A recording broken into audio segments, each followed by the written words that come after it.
Hello जी, नमस्कार। महिरालाल शर्मा आप सभी का एक बार फिर स्वागत करता हूं अपने आपके channel diamond wave learner YouTube पे। और एज ए डिस्क्लोजर जो सेबी का होता है, मैं टेक्निकल रिस्क एनालिस्ट नहीं हूं उनके साथ। और ये मेरे खुद के व्यू है जो मैं आपको देता हूँ। ट्रेडिंग एक जोखिम भरा गेम है, और कुछ भी ट्रेड लेने से पहले जो है आप जोखिम और लाभ का अनुपात जरूर देखें, और उसके बाद ट्रेड करें। या किसी trusted final finance financial field से जो है एनालिस्ट या सेबी रजिस्टर्ड है उनकी सलाह ले, कंसल्टेंट। वीडियो में आज बना रहा हूँ वो बड़ा इंटरेस्टिंग है भाइयों। ये बीकाजी फूड के ऊपर है, और मैं इसमें ये देखना चाहता हूँ क्योंकि काफी लोग ये बोलते हैं कि हम इसको कहाँ पे करें कहाँ पे नहीं करें, क्या रिलेटिव हर जगह काम करता है क्या नहीं करता। देखिए, हर जगह करता है, लेकिन वो पर्सनैलिटी आपको समझ नहीं आ रही तो आप उस चीज को छोड़ दीजिए। जो समझ में आ रही है उस पे काम करिए। और जो ज्यादा ट्रेडेबल होता है इनिशियल स्टेज पे, और जिसमें ज्यादा वॉल्यूम होता है, जैसे इंडेक्सेस है, कमोडिटीज है, फॉरेक्स है, यहाँ तो आपको आसानी समझ में आएगा। अभी नया नया आईपीओ है, बढ़िया ब्रांड नेम में, ये सब कुछ है। तो क्या ऐसे भी हम ट्रेड कर सकते हैं? मैंने लास्ट में एक एंजल वन का भी दिया था, जो अगर किसी को समझ में नहीं आए तो इस वीडियो से पहले आप देख सकते हैं। एलियट वेव के ऊपर क्लासिक केस था, मार्केट जीपीएस करके था, तो वो आप देख सकते हैं। ये भी इतने ही घंटे का डेटा है इसमें, देखिए आप कब से कब तक है। इसका डेब्यू हुआ है विका जी का आपका 16 नवंबर को, और अभी तक हमारे पास ये 25 नवंबर तक का, कल तक का डेटा है। इसके आधार पे हम क्लासिक बार चार्ट के आधार पे कोशिश करेंगे कि एलियट वेव कैसे काम करता है, उसके हार्ड रूल्स क्या है, और हम कैसे ट्रेड ले सकते हैं, कैसे मैनेज कर सकते हैं। तो मैं एक एक चीज समझाऊंगा। वीडियो कंटेंट पसंद आए तो आप लाइक शेयर सब्सक्राइब जरूर करें, क्योंकि कमेंट तो जरूर करें, क्योंकि ज्यादा कमेंट आते तो हम लोगों को प्रोत्साहन मिलता है, हम कुछ अच्छा करें। और शेयर सब्सक्राइब भी करें। अभी भी 3400 के आसपास सब्सक्राइबर है, अच्छा है बेस, बट और बढ़े तो ज्यादा बढ़िया है। तो शुरू होने से पहले मैं आपको फिर बता दूं, डिस्क्रिप्शन में मेरे से जुड़ने के लिए सारे लिंक उपलब्ध रहेंगे, Telegram, Twitter, account opening, angel one के, सबके इतना ही बात करूंगा अभी। तो देखिए जी, ये डेब्यू हुआ है। आपको मैं अब इस पे लेकर चलता हूँ चार्ट पे। और ये इसका आईपीओ प्राइस था 300 रुपीज। ये पहला कैंडल बनता है, और 322, 334, 314। अब हार्ड रूल में आपको बता देता हूँ, हार्ड रूल क्या है कि जो वेव वन है, सपोज जहां से भी स्टार्ट होता है, यहाँ से स्टार्ट हुआ, और सपोज करो ये यहाँ तक गया, लेकिन इसने तो इसको भी हाई क्रॉस नहीं किया। अगर हमने इसको जीरो माना होता तो ये इसका हाई क्रॉस नहीं किया, तो हम ये सोच सकते हैं कि यहाँ तो हो नहीं सकती, इसके ऊपर जाना चाहिए था ना। इधर करें तो भी नहीं किया कि थ्री एक्सपांड होगी, तो वो क्या होता है, ऐसा बोला पहला रूल कि वेव टू है, वेव वन के स्टार्टिंग के नीचे नहीं आ सकता। तो ये हमारा सिग्निफिकेंट लो था, इसके नीचे ऑब्वियसली आ गया, तो हमारे लिए स्टार्टिंग पॉइंट ये नहीं होगा। ठीक है, ये स्टार्टिंग पॉइंट हमारे लिए नहीं होगा। ठीक है जी, आप समझ गए होंगे मैं क्या कहना चाह रहा था। ठीक है, तो हम इसको क्या मार्क करेंगे? हमने कोई ट्रेड नहीं लिया है, लेकिन इसको ऑब्जर्वेशन के लिए हम कैसे करेंगे? अब इसका पहला यहाँ से गया, ये हाई गया, ये गया, तो हम सोच रहे हैं कि ये एबीसी करके यहाँ पे हो गया। अब दूसरा लेग जाएगा तो हम इसको पॉइंट ले लें, 314.25, और इसका क्या था 314.20। तो स्टार्टिंग ले सकते हैं इसको या इसको। ठीक है, उसके बाद वेव वन हमारा बंदा सपोज ये, उसके बाद क्या था, वेव टू इसके नीचे नहीं आएगा। माइनर फ्रैक्टल में 5, 1 2 3 4 5 दिखना चाहिए, वो नहीं दिख रहा है, इसलिए मैं इसको अवॉइड कर रहा हूँ अभी भी। ज्यादा डेप्थ में जाने की, उधर छोटे टाइम फ्रेम पे दिखाना पड़े तो अलग बात है। उसके बाद इसने फिर काट दिया, चलो काट दिया, तो अब हम इसको क्या माइनर दे सकते हैं कि देखिए जिगजैग जो होता है उसमें ये वेव बी था, इसमें आज सब कुछ आ जाएगा आपको अगर आप गौर से देखेंगे तो मैं इसको एबीसी मार्क करता हूँ कि ये स्टार्टिंग पॉइंट था। ठीक है, और ये इसका एबीसी में ए हुआ, ये वेव बी हुआ, और ये वेव सी हो गया। समझ गए हम क्यों? ये वेव बी जो है इसका हाई है 334.70, और इस वेव का हाई है 334.70, सेम हाई है, डबल। तो हम ये सोच रहे थे कि ये कहाँ तक जा सकता है। फ्लैट में ज्यादातर टाइम एक के आसपास करेक्शन टर्मिनेट होता है, जिगजैग में तो एक के बहुत नीचे हो, क्योंकि ये वेव भी इतना नीचे नहीं आएगा। ये इसके आसपास आ गया था, तो ये फ्लैट का वेव बी और ये सी होके ये ए हुआ, फिर ये बी हुआ, ऐसे चलता है। तो ये जो था ऐसे करके ए बी सी हो गया, यहाँ से स्टार्टिंग किया हमने, ये ए बी सी एक, फिर ये ए बी सी बी दो, और ये 1 2 3 4 5 सी हो गया, ऐसा हमने माना है।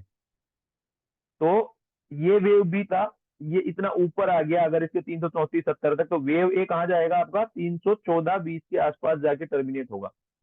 मोस्ट ऑफ टाइम में वो 1.273 तक होता है। ठीक है, तो हम इसके प्रोजेक्शन के लिए मैंने यहाँ से प्रोजेक्शन लगाया है, यहाँ से इसको स्टार्टिंग पॉइंट से पकड़ा है, ये ए वेव पकड़ी है, ये बी वेव पकड़ी है, और मैंने सी वेव ड्रॉ कर दिया, ये 1.382 तक ही गया है। 1.273 मैंने बोला था, उतना चला गया। ठीक है, अब इसके लिए हमने इसको तो हटा दिया, क्यों? क्योंकि अब हमारे लिए एक नया लो भी आ गया और एक रिलेवेंस पॉइंट भी आ गया, जो है लो हमारे लिए कारगर, दैट इज ये पॉइंट। ठीक है, अब सपोज करिए ये एबीसी नहीं होके 1 2 3 4 5 होता, तो क्या होता? ये सी को है जो 1.618 के भी नीचे तक ट्रेवल होता थर्ड बनाने के लिए, क्या होता है करेक्शन, और उसमें इतना ही फर्क होता है, ये जो है ऐसे करके ऐसे होता है एबीसी, और ऐसे करके ऐसे करके ऐसे करके ऐसे करके ऐसे होता है 1 2 3 4 5। ठीक है, तो ये जो आपका थर्ड वेव है ना, ये काफी डीपर होता है। अब ये तो यही रुक गया, तो इसकी पहचान क्या होगी अगर ये 1 2 3 4 5 है तो इसकी मार्किंग जो है, हमारा जो पहले करेक्शन हो रहा था, कई लोगों को हो सकता है समझ में नहीं आए, तो इसका ऐसे होता है, क्योंकि वेव बी ने भी हाई नहीं काटा था, अप टू 100% तक हो सकती है, तो ये 3 होती ऐसे, ये 4 क्योंकि 1 में नहीं जानी चाहिए थी, और ये 5, ये कुछ ऐसे मार्क होती। ठीक है जी, अब ये वेव 1 का जो है अपना बोटलो पहली बार आया 314 20 था, तो ये इसको वेव 4 को वेव 1 में नहीं जाना चाहिए था, नहीं जाना चाहिए था, तो ये क्या हुआ, इसमें चली गई। तो ये हमारे लिए हो गया कि भैया बीकाजी में क्या हो रहा है, अब एबीसी एक्स एबीसी या नया इम्पल्स आएगा। ठीक है, तो ये एबीसी, फिर ये एबीसी, यहाँ पे बी, और ये ऐसे डाउन जाना चाहिए था। अब डाउन जाने के लिए सी क्या है, थोड़ा शार्प आता है, जैसे ऐसे ऐसी एक दो बार दिखेगी। अब क्या हुआ यहाँ पर, देखिए ये इसमें चला गया फोर्थ में आपके, तो ये प्राइस एक्शन जो इसमें जाते ही आपका 1 2 3 4 5 वाला व्यू तो नेगेट हो गया, ये 1 2 3 4 5 नहीं है 303 से, ये बॉटम सिग्निफिकेंट है। अब कॉम्प्लेक्स करेक्शन हो सकता है या कुछ हो सकता है आगे, नया इंपल्स आ सकता है। और जैसे ये गया, इसने नया हाई दिया हमारे लिए 320 65, वो 14 का लो था पहले, तो उसको काट दिया। ये कितनी बार में गया है, ये यहाँ पर लो बना था, इसको काउंट कर लेते हैं हम, 3 और 2 5 बार में गया है। उसके बाद क्या हो रहा है कि जो वेव 2 या बी आ रहा है, वो एक्चुअली में यहाँ तक आया ए, फिर ये बी और ये सी है, ये क्या रनिंग फ्लैट करेक्शन हो गया। इसने क्या है बहुत ही ज्यादा टाइम आपका ले लिया है। इस कैंडल ने लिए थे 5 बार, इसने ले लिए 3 3 6 3 9 3 12 और 3 15 बार ले लिया, और 16वें बार में इसने अपने हाई को काट दिया है। एक मिनट जी,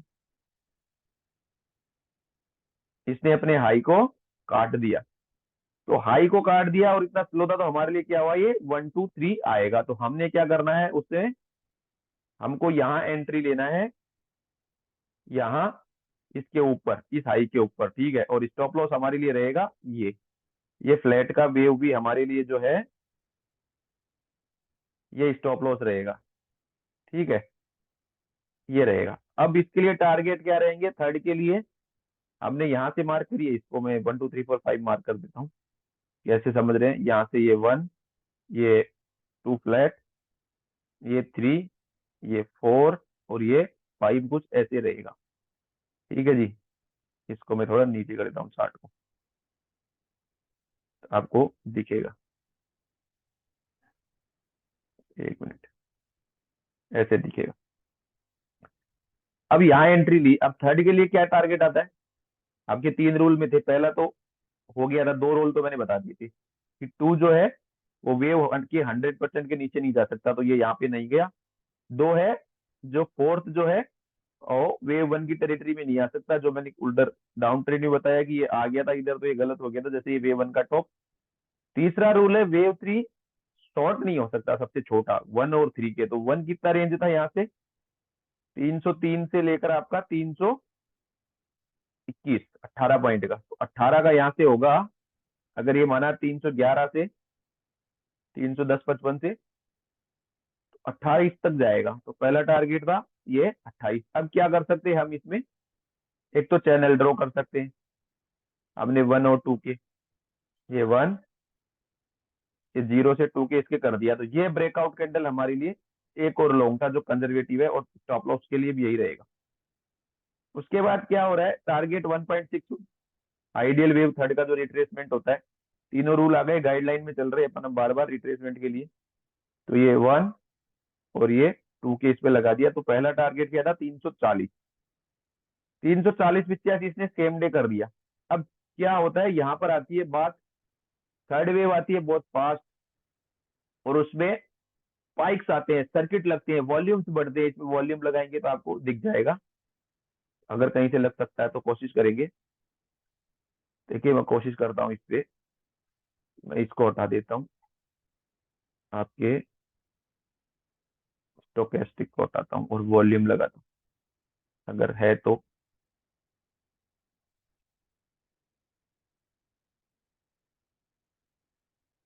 ये मैंने प्लॉट कर दिया। तो ये देखिए वॉल्यूम्स बढ़ेंगे, ये वॉल्यूम्स बढ़ेंगे, तो ये सर्किट लग गया। थर्ड बहुत फास्ट आती है, तो ये एक्सटेंड होगी, क्योंकि चैनल के ऊपर निकल गई 1.6 के ऊपर, और हो सकती है कितनी भी। अब वो कितना होगा ये किसी को नहीं पता है। तो ये देखिए यहाँ सर्किट लगा, फिर यहाँ पर दोबारा सर्किट लगा, और कल यहाँ लगा। अब इसको कैसे ट्रेल कर सकते हैं, या तो आपका जो है सर्किट के बाद ऐसा कोई बाहर आए तब आप निकल जाइए, क्योंकि ये बहुत ओवरबॉट हो गया, ऑक्सीलेटर में दिखेगा तो आपको। या फिर क्या होता है, आप लास्ट के राइट से स्टॉप लॉस रखे, तो ये जो आपका 368-10 था, इसके यहाँ से आप स्टॉप लॉस रख सकते हैं ऐसे करके। ये 61 के नीचे होल्ड नहीं करे, 383 इसका है, और लास्ट इसने बनाया 386। तो अगर ये ऐसा है, और ये तीन ही वेव है अभी, तो अगर इसके ऊपर निकलता है तो कंटिन्यूएशन में और भी थ्री चल सकता है। और फोर्थ जो है वो होगा, तो इसका गाइडलाइन है कि ये ऐसे 38% या 23 तक होता, बहुत एक्सटेंड हो गया 38, तो 386 इसने फोर्थ का रिट्रेसमेंट आइडियल कर लिया है। तो फिफ्थ आएगा कि कंटिन्यूएशन होगा, इसके आगे कैसा रिट्रेसमेंट और प्राइस अनफोल्ड होता है उस पर डिपेंड करता है। लेकिन इतना लंबा आने के बाद आपको एक बार यहाँ पे बुक कर लेना चाहिए। जब तक ये चल रहा है, आपको ऐसी बात दिख रही है, चल सकते हैं। छोटे टाइम फ्रेम पे देखेंगे तो आपको और प्राइस एक्शन ऐसे दिखा देगा, ये रहा ये लो, ये कितना हाई है इसका, 410, ये कितना हाई है 409, और इसने ये काटा। तो आप एक तरह से ऐसा करते हैं कि यहाँ पर एक वेव पूरी हो गई, और आप इसके नीचे बुक कर सकते थे।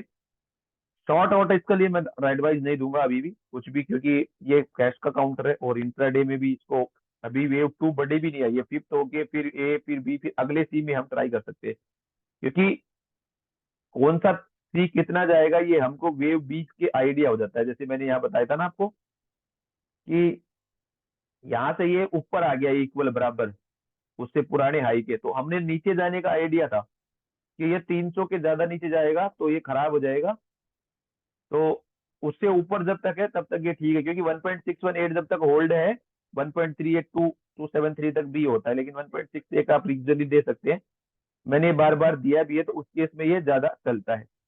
उसके बाद हम सी के लिए प्ले कर सकते थे। तो सी जब हमने मालूम चल गया कि इतना ही है, तो हम जब हमको पता पड़ रहा है कि फ्लैट करेक्शन है और इतना, तो आने वाला मूव ऐसा रहेगा, तो हम वहां पर इस तरह से लॉन्ग बना के इस तरह से प्रॉफिट बुकिंग कर सकते हैं। और चैनल के अंदर अगर आपका वो है, तो फिर वो क्या होगा कि आपके लिए चैनल के बाहर निकलता है तो वो ब्रेकआउट कैंडिडेट है।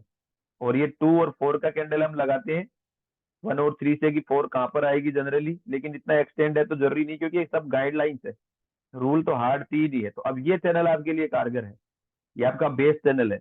और फोर्थ के लिए आइडियल रिट्रेसमेंट मैंने बता ही दिया, तो ये हो सकता है ये ए हो गया हो, अब बी गया हो, और फिर सी आए, ये ऐसे भी हो सकता है, फोर्थ अभी पूरी नहीं हुई हो या हो गई हो, प्राइस कैसे अनफोल्ड होता है। लेकिन इम्पल्स खेल रहे हैं आप, तो इम्पल्स आपको ऐसे खेलना भी, ऐसे भी हो सकता है कि ये ए हो, ये बी जाए, और ये सी फिर चैनल करेक्ट करके यहाँ पे पूरा हो जाए, फिर फिफ्थ आए। इसकी ज्यादा संभावना इसकी है। लेकिन ये काउंटर कोई भी नया आईपीओ या कैसे भी प्ले करना है, अभी फ्यूजन आया था वो भी एक उदाहरण था। ये देखिए वॉल्यूम स्पाइक, फिर ये गया सस्टेन नहीं हुआ, उसके बाद आया, फिर ये वॉल्यूम डेड हो गए, क्योंकि यहाँ पे एक्यूमुलेशन हो रहा था। के बाद फिर राइज आया, ये थर्ड वेव का निशानी था। तो वॉल्यूम के साथ ही मिला सकते हैं, प्राइस पर्सनैलिटी से भी मिला सकते हैं, सर्किट वगैरह जो भी है, या तो बड़े टाइम फ्रेम की सी वेव में लगते हैं, या नए इम्पल्स के थर्ड में लगते हैं, थर्ड के थर्ड, फिफ्थ का थर्ड, फर्स्ट का थर्ड, ऐसे लगते हैं, वो काउंटर होते हैं। तो ये हर जगह काम करता है ऐसा अधिकतर, अगर आप उसको समझ पाते हैं प्राइस एक्शन को, तो वाकई में लाजवाब है, ये करता है। और बड़ा प्यारा टूल है, रिस्क रिवार्ड भी है, आप जहाँ पे भी ले रहे हैं। तो जैसे अगर आपने यहाँ लॉन्ग किया होगा, सपोज करिए यहाँ पे आपने 321 के ऊपर लॉन्ग किया है, तो आपका स्टॉप लॉस था 310, तो 11 का स्टॉप लॉस था, और टारगेट कितना 40, तो एक के मुकाबले दो था, 40 पे रुक गया सर्किट, फिर चल रहा है, अनफोल्ड हो रहा है, फिर आप उसको लॉन्ग कर सकते, क्योंकि आपको लग गया कि थर्ड है। एक बार प्रॉफिट में आने के बाद तो आप अपने ट्रेड को मैनेज कर ही लीजिए, और थोड़ा पार्ट बुक भी करते रहिए। ज्यादा कोशिश करिए कि एक और दो होने के बाद तीन को प्ले करें, ए और बी होने के बाद सी को प्ले करें। लार्जर वेव है, जैसे डेली में हो जाएगा तो आप सी को प्ले कर सकते हो, इंट्राडे में भी किया जा सकता है। इंडेक्स में, कमोडिटीज में, इनमें ज्यादा काम करता है। और अभी के लिए इतना ही है। डिस्क्रिप्शन में भी एक बार और बताता हूँ, मेरी आपके सारे लिंक मिलेंगे। और अगर आपको कंटेंट पसंद आ रहा है, तो आप शेयर, लाइक, सब्सक्राइब, कमेंट जरूर करिए।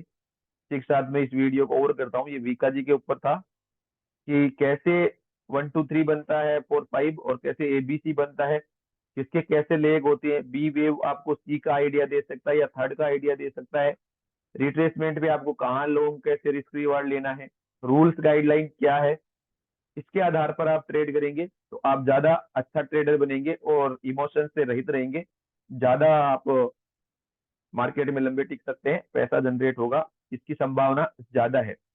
इसी के साथ मैं इस वीडियो को विराम दूंगा जी। नमस्कार, राम राम, हैप्पी ट्रेडिंग जी आप सबको एक बार फिर। और फिर जैसे ही टाइम मिलता है, मैं आपके साथ एक बार और वीडियो शेयर करूंगा, जो भी हो। तब तक के लिए गुड बाय जी, हैप्पी वीकेंड, नमस्कार जी, जय श्री राम।